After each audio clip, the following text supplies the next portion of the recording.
Messiah, Messiah, Messiah, Messiah, Munosha, Misa, Dimi Messiah, Nosha, Misa, Dimi Messiah, Munosha, Misa, Aiwa imime, Messiah, Munosha, Misa, Dimi. So Tinashe, before he start to sing, as I realized I'm kuti muimbi.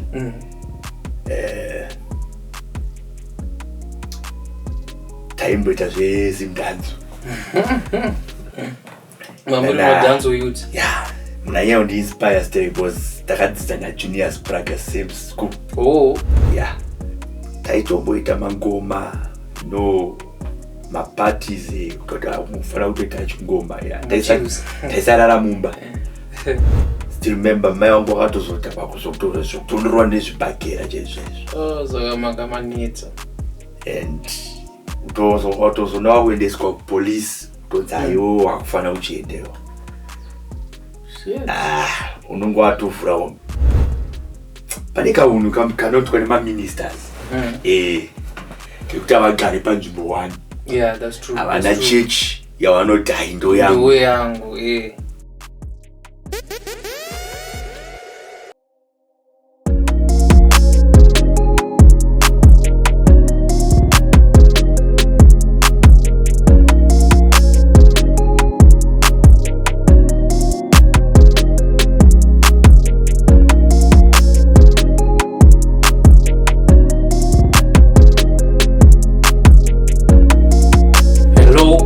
Welcome to the Producer's Couch, where we discuss sound and the purpose behind those studio sessions. We go deep beyond into how the songs are produced and the meaning of sound. Of course, as we know, music is spiritual indeed. We all know that, right? So yeah, on this couch, we discuss every topic that is beyond music, that is beyond an understanding for an average fan out there who is sitting at home. So I'm your host, Reactive Beats, and today's episode is gonna be special, kinda, because we are gonna be talking about we are gonna be diving deep into a space where music meets purpose and where music is guided by a certain being or a certain purpose. So it's gonna be quite it's gonna be quite special indeed. And in the studio today, I have a special guest for you whose voice and message has been changing lives through gospel music. Tinashe Manoko, welcome to the studio, my brother. How are you? I'm fine. So today we are gonna be talking about his journey. We're gonna be talking about his inspiration behind the music that he makes to make sure that our lives are changed through his message, and we're also gonna be discussing about his obstacles that he faced in the journey to becoming a gospel music artist, especially in this space, in this modern music space where, you know, faith and music are sort of like clashing. So like we'll be talking about these hot topics. So tell us, my brother, who is Tinashe? Okay. Tinashe kamkomana kakakwira kuCheetown. Cheetown, yes sir, Cheetown. Yeah.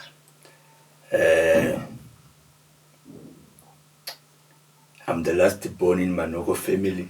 Okay, cool. I've got my sister and my brother. Okay, nice one. So, Tinashe, atanga kufunga unoona kubuda msodzi. Tiudze tibochema. Tinashe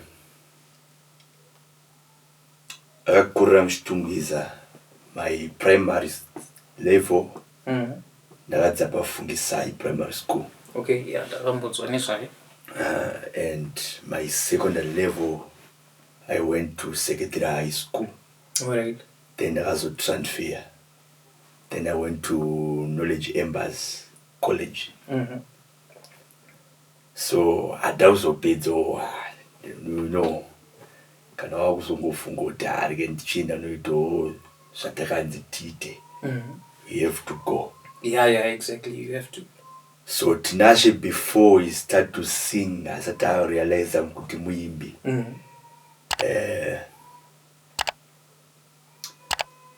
Taimboita zvezimdanzo. Mamuri danzo youth. Yeah. Munanya undi inspire story because takadzidza na juniors Praga same school. Oh. Yeah. So topatata uchiziva kuti tinotoimbawo. Start to sing zimdanzo. And time goes on. Topatata stanga utozo ma drugs manje. Okay. Start to drink beer when I was Form 2. Yo. Yeah. So still remember 2018. By the way, we're celebrating the life of my father. So 18 April. 18 April, okay. Which is what is here. So So that's how he discussed and advised me, no manangu, I don't want to track a Jesus. okay. So ndakuvaterera taitomboita mangoma maparties kuti mufana kutoita chingoma taisarara mumba.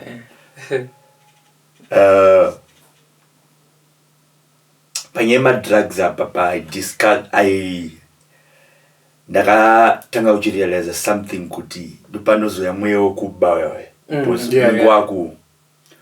ngwakushaya kuti oita sei utenga madrugs. So Tinashe uyu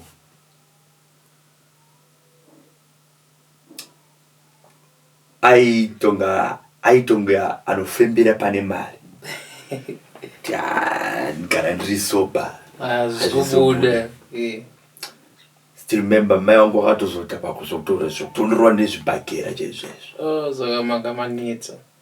And utozona wakuendeswa kupolisi utonzi aiwo wakufana uchiendewo.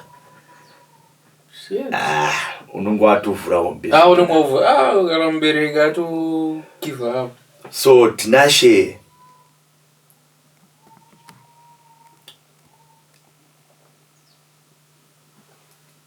akazoendeswa kuna vamwe chaplain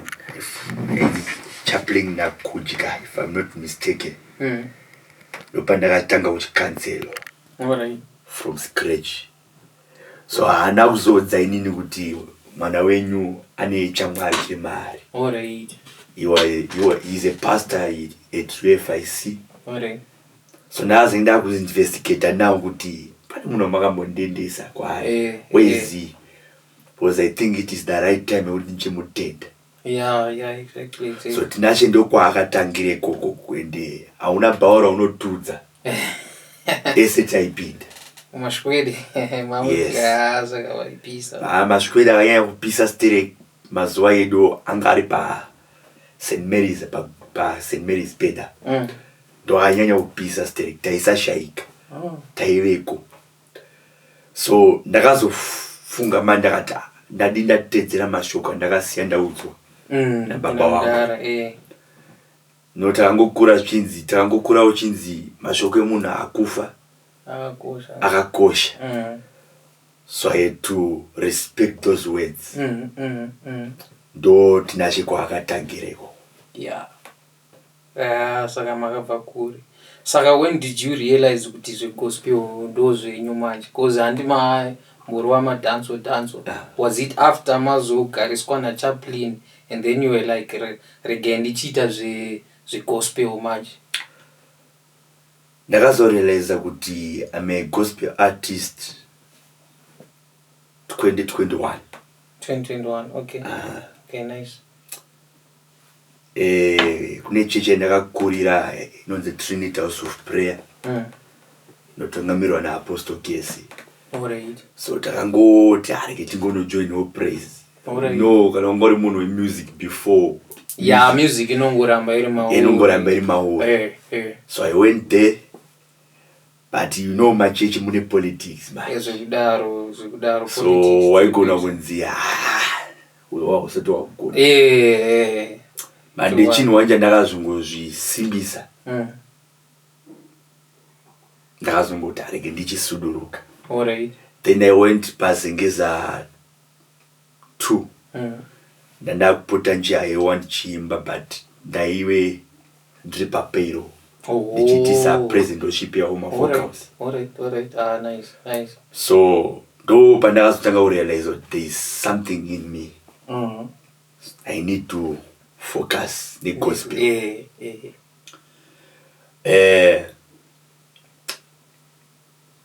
Then I went pane rimwe group ratakambotanga kumaraini. Rainzi Chronos. Ndopatakatanga uchirealize kuti gospel zvirikuita zvirikutofamba. And taitopusha maweeks tiri koko. Alright. Then ndakazobva pandaenda kuPerez yaitungamirirwa naMinister Kuda Chimuka. Alright. Nandiri BV ndasati kutomboita zvokutaitambira maBV. That man pese paanondidedza church kwake is now a pastor. Alright. I appreciate him much because akandisimudzira. Alright. Fanya kuisa pa forefront chaiko chai. Noti zvinoitika music industry zvakawanda. Vamwe vasingatodi kuona uchisimuka but that man even now akatoita make sure. Takatoimba kana one song. Izvi tototi rakatoenda voice.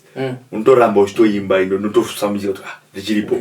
But nongokadzidziswa matechnique ese. So Kuda Chimuka ndopakandigadzira then as time goes on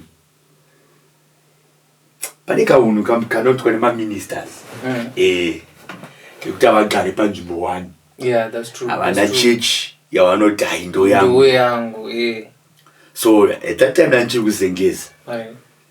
Then ndakazointroducedwa imwe church yandakuenda izvezvi inonzi Arm of Christ International Ministries. Yotungamirirwa naApostle T.W. Chapatika and Pastor K. Chapatika. Alright. Ndo pandakazoudzwa about the calling now. Alright. So the journey yakatangira ndamu Arm of Christ. Alright. Ndo payakazonyatsotanga chaipo. Yes. Plus tatotokangana pane zvimwe zvandada kutaura. Baba wangu wemweya namai wangu pamweya. I know vari kutoona this session and definitely I'm appreciating zvawakaita and praying for me kundikurudzira kuti hope isaende kuda kwavo. Yeah. So that's where I discovered it. I'm a gospel artist. Calling. Yes. Yeah, nice one. So sound yenyu, how would you describe it? Because gospel iri mumaways akasiyana kune contemporary and then poitawo traditional gospel dzakangosiyana yenyu yakanyatsomira sei, inosanganisa nemamodern sounds akaita sana R&B here or ingori yepraise zvakamira sei? Ndingangoti sound it's praise and worship. Alright. Yeah. Okay. Sometimes nguva yacho zvangouye papo. Alright. Maybe we'll do the hill songs. Alright. Okay. Yes. Okay. I deep worship. Yeah. Alright. So have you ever thought about kusanganisa sound renyu maybe ndingadichi kana ni type kana maybe a dance or I don't know kana ma afrobeats multiple betray afrobeat and then more you sing about God, you put in the message pa type yemabits akadaro, or you are strictly into the category yamataura? So far try. All right. But maybe as time goes on tichaito feature kwese so that to know that team. Exactly. You know, you have to, let's see, later meters Mary. I know Pinda Wesi. So maybe as time goes on, Tichangit Roma sound akaitasana dzimdanzo. Exactly, yeah. Because anenga chiunganidza mwana wese pa message papo. Yeah, that's true. So Ibimi, what inspires you to write a song? Like, we are eating as a message, or when you get into the studio you hear a beat and then you want to sing. Like Chich knows unyatsoita kuti muite come up with a song. What inspires you? Is it spiritual or zvakamira sei? Okay. Inini hangu, I don't think I have the grace yekunyora my songs. Oh. But chandozende when you pray, Andi. God will reveal everything. Anogona kukupa message ya doto wanawake and vanzo. Yes. As an example, but you are such a Buddha. Pani first song yangu inziwa imwari. Alright. Yakauya through my days of COVID. Alright. So yakangouya ndakatogara. Alright. You know, vano haina mato tamari so ndopakangouya kuti Mwari chinzwa kuchema kwevana venyu, so that you deliver us from that disease. Saka ndingatongoti inouya through spiritual. Alright. Every lyrical we are through it comes by the inspiring of the Spirit. Yeah, the Holy Spirit. Yeah. Good one. So in the music production process, like mono interact na producer kuswika papi, like is it kuti you just get into the studio mo recorda ma vocals moto ngopiwa moto tipo, or pane input ya mungatoti monoto isa kuna producer kutroti process ya music production into famba, like my decisions are monoita like pa music production aripo ero, or you're just into singing? Maybe kuti ndingati song yabuda isina kunyatsonzwa kuti papa voice rangu riri kusounda so munobatikira like pa that process yekuzo correct producer kuti padaiwa. Okay, na producer we are brothers. So ndakampa room yekuti ndishandise. Alright. Ndiri mfana wako and you know music darika inini. Alright. Ndiye mumwe akatondigadzirawo through the vocals. I think you know him, that guy is a producer norekoda artist wedari kupisa mazuano hip hop Baga. As DJ Tinashe. Yeah, DJ Tinashe. Alright. Shout out. Yes. Alright. DJ Tinashe. So Diano to akatota ibude. Aitobude. Akatokudzosha marapa wakanganisa papo watongoti angoma tichindibatsira ini. Kuti toita say yeah, because I believe with music you learn one each and every time, every day. True. So would you prefer working with one producer, or you are open to working nema producer agasiana as well, or you actually want to specialize kuti producer wabe mshanda na ndiye, or you are open kushanda ne vangu vana? Nangu I focus na one producer because Tane Bond. Alright. Reutodaro. Okay, kokurukunzi, let's say someone wants a feature on their song and then ovati, but trukushanda na producer wangu because it's my song. Panenge paka panozo fambiswa sei pakadaro. Kana yatonzwisisa. Tongotanga vabatanika. Okay. Because kana todo collaboration so mutomboti ndinda tomtsvaka I have to respect his decision. But since ndiori kudawo kusimuka yeah kune timu rati simuke you have to yeah unengochikuita zviripo yeah that's true.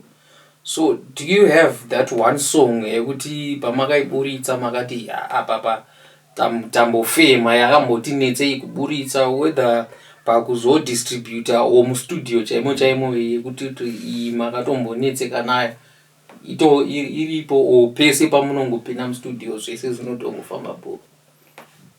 So far iripo alright tongoti so far vanditange kuimba taingoimba yevamwe but ndakazongoti no ngendimboitawo zvangu. So hapana yati yabuda so far but pane inoda kubuda soon inonzi ndakaona simba yoyo I believe inogona kuso batsira vamwe vanhu vari kunze because but kuti takaona simba isimba ranga riri muropa rakatideukira pamuchinjikwa ndo simba ratutaura ndo rakatibvisa madrugs. So I know paichazobudawo by God's grace paichapinda munzeve dzevanhu vanhu vachaitambira zvana. Nice. So how do you manage to stay real mu industry like modern music as we know, nema TikTok nema Instagram vanhu music kana makazvitarisisa like vanhu vari kugadzira music kuti vangopusha trend. Saka imimi how are you managing kuramba makamira pachokwadi nekupusha message kuti music ingoramba ingori authentic like courage like iri kubva kupi like how are you managing kuramba makangomira pachokwadi chaipo rather than kuti mongoburitsa song mongoti arege tongopusha matrends pa TikTok muzvifamisa sei?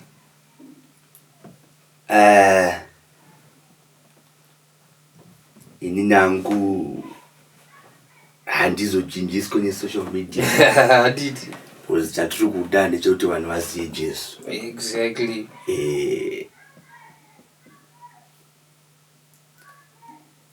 Noti I believe yes social media inodiwa to push basa ramwari. We are not in competition to hauna ningaru trenda so you have to that's true. Yeah, so ndo manager andrungoita yayo but mama TikTok ndo wanzobuda ndichitoito mangu ma songs. Alright. Akaito sana GUC. It's a worship session. Alright. Yatechingoitawo nevamwe tichitungopushawo zita raJesu. Ndo watingatozopusha pama social medias but edu achazopostwawo zvawo but we are doing it for Jesus not for fame. Okay. Yeah because in music I understand kuti vanhu vanopindira mari for reasons akasiyana. Umwe kutora mari, umwe fame, umwe kungospread a message, umwe for the passion. Saka ndapanzukisisa. So to you what does success mean kana uri gospel artist? Like success inoreva kuti vanhu vaterera song yako vakakufarira here kana kuti mari yakawanda here kana kuti uri kutrenda or just kungoti vanhu receive a message? To you what does being successful in gospel music mean? Being successful pa gospel I think vanhu vangogamuchirawo shoko rabva kuna Mwari vakaritora sezvariri. Yes vakagara mariri. I think ndokubudiriro kwangu. Alright. So what's the type of impact yekuti mungade kuti vanhu music yenyu iite pavanhu? You know semunhu akamborasikawo achipinda mune zvemadrugs nei. Yeah ndinechitoda kuti especially vari kunyanya kuita zvemadrugs vasingaziye Jesu. As time goes on vachiteerera masongs angu yayo vachamuziva through alright, already kwandiri ame testimony. Alright, exactly. Vaona nini vanofana vakutoziva kuti Jesu zveshuari. Was remember ndambotati autonyora unotozonzwa munhu akutokufunza kuti ko kasi wako university toti no ndingori uyawo hatina kana bepa ratinaro but dzingori nyasha dzakangotiloketawo. So vakatoona inini masongs vasati vamateerera vabati vakaonawo life yangu. Yeah, they could tell kuti pane something chakatoitika, which is great. Yeah. So animati around 2021, that's when your journey really started. Saka pa period yo up to now, ndeapi ma challenges ekuti makambosangana nawo? No, industry music yedu especially ye gospel. Ngotaura kusaidi kwedu unonyatsoona kuti mazara competition. That's true. Vamwe vatichaitira kuti tiri kuitira Mwari but tauda kuitira kuti tionekwe nevanhu kuti handi ndakapenga. But inangu my wish ndeyekuti even tazosimudzwa naMwari kuti tipushe basa raMwari we have to unity. Batana because Bible rotaura kuti how can two men agreed kana asina kutenderana kuti vafambidzane. Hapana chinobuda but tikatenderana tofambidzana. I think toona kuwina ma youth ese ari kuita zvema drugs. Yeah, exactly. Tikabatana. Because ndakatombo zvikangowe kuti haina njade. Ipapa kubva pa 2021. It was 2023. Okay. Njada. Chishanga chaitika. No, kune mamwe disappointments anoitika. Exactly, especially music. Yeah, not even music jaya but yango kuchechi jaya. Okay. Muri kupraise munototsondorana chete. But many times ndichiti ndikada kupraise not kuti career yangu but even kupraise notoona kuti competition dzakazara. Ndaitogona kutoti handichada but why ndazotanga kutenda baba wangu epamweya vaikona kutidzokera. Watomboramba kuti hana njada. Waizoona wateerwa kunzi dzuka imda. Saka maministers mazhinji tikunyanya kuita competition. Hatichada kufambisa zita raMwari. Zvazve kuratidzana kuti haini ndindakapenga. Hatichaida kuti vanhu vazive Jesu. But asi takagona kukunda mweya uyo competition. Togona kuwina ma youth ari kuita zvema drugs vasvika kuna Jesu. Yeah. Yes, in my last episode, pani ndakambo discussa ndinye AI ndikaitaura ndakainanga through gospel. Zvaya zvanaka kuti muripo imi munhu anokwanisa kunyatsondipindura kuti for AI like ikunzi inzi iri kuimba ma songs e gospel. What's your take on ipapa? Because music is spiritual. Saka kana AI yakuimba like as long as iri kuimba nezvaMwari zvine basa here or pane pachitoleka so? Nangu I believe unoita zve-AI wakusadzwa izwi chero. Wakutokanganisa manje. Because kungoita uchinjawo naMwari uite chakakosha. Yeah, that's true because unotoona song ichinzi usati wazotsvagiridza unototi hasong hapo uchitonzwa unotonzwa kuti wesi paunotozoudza kunzi iyi song nde-AI connection inobva yatongodhakwa. Uchitonzwa kutoti ai song iyi airatidzi voice rawe chamari utotinyepera. But tikaita chinhu chatani naMwari titi I think tinowina. Yeah, tine purpose yes yekuparidza exactly. So anything that you are currently working on is it? Ingava album, ingava single. Now pane andikuda kutomboti tishande mbishana pane iri kuuya very soon but ichazouya after the song ndakaona simba. Alright. Saka ndakaona simba ndo song yataka taimira kuti izobuda first. Saka nyaya dzakanaka. When was your last release?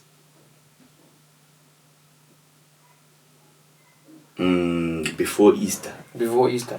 Before Easter. Nice. Any more collaborations that taimira maybe in the future or amungazo team amungazo shuirota maybe ndika collaborate ona ningi so buda. Yeah, shuri yangu ndeuti maybe tikazoita collab with Minister Kudamchene. Alright. I was with him, is it last month? Okay. That to invite go somewhere. So he saw me in Chimba. Then he bangota panongo write a song. Alright. And let's work on it. Saka ngona matot daizvekada. Yeah. Yakanyorwa ere song yacho because takutoida song iyoyo ya gora rwanropera musinotipa song iyoyo. Yakanyorwa. Saka nyaya dzakanaka panopera gore panofanira buda iti roro. Yeah. So any last words to an upcoming gospel artist out there? Chamungaudzawo munhu achangotanga kuda kupindira gospel because I believe kuti munhu akangonzonzi paku like gospel music umwe ngakutofunga kuti hey manje ina mari kai kozi unongochimbiswa mahara mumachechi nei chichi. So what word of advice would you give to munhu arida kupeswa gospel music as a career? Okay. Chekutanga ndauti kana watanga chitotanga pasinodzokera mashure. Because I believe pandakatombomira ndingadai ndato somewhere but I discovered ndatosara nekuda kuti ndanamboita give up. Okay. But Jenny nongoramba ichienda. I saw there's a clip I told on a Minister Maindere. By the way, he's one of my inspiration. Okay. But I also did it up on my social platforms and ndonyanya kuimba his songs. Okay. Achitaura kuti munhu usaite give up on your gift or on your calling. Pursue gift yako. Alright. I think chandangoudza vanhu vari vacho varida kuti in fact asatosimukawo but I know vacho ndavari kusimukawo neni ngatiisa gumire panzira ngatifambise zita raJesu through music. Ndo advice yangu ndingatovapo zuva nhasi. Maita basa mukoma matotiudza ma-insights ezvatatisingatombzivo because munhu maybe inini music producer vanhu vanendisangana nawo majority tingati 98% inenge iri vanhu vema-afrobeats vamwe vehip hop nene. So conversation randatoita nemi specifically about gospel music ratondivhurawo ma-insights about kuona music sechinhu chiri spiritual more than we think because techingotaura kuti music iri spiritual but usinyatsorina understanding yekuti iri spiritual pakudii. Saka neniwo ndatodzidzawo zvakatowandisa chaizvo. Yeah, saka thank you for coming to the studio mukoma. Okay. Vangadi kukubatai vangakubatai papi? Ndowanikwa pa 0786 277 438. Dzokoro dze vanhu vanyatsodzibata 0786 277 438.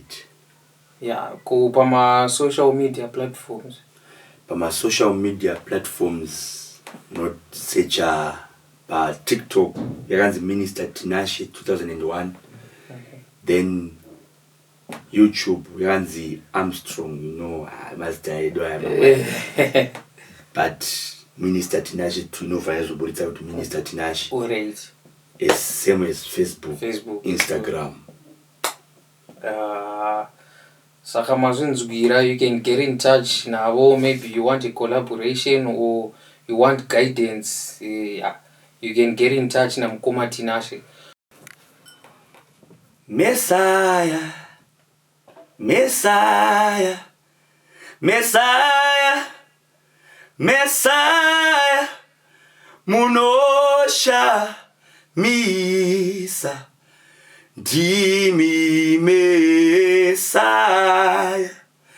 munosha misa, dimi Messiah, munosha misa, dimi Messiah, Messiah, Messiah, Messiah, Messiah, munosha misa, dimi Messiah. Thank you. Nice one. So that's it for today's episode. Mazvinzwira gospel and the music industry. Kuti zvino link up, zvinofamba say so. So catch me on the next episode where I'll be bringing in yet another banging topic to discuss at TSC. So thank you for watching. Until next time. Cheers.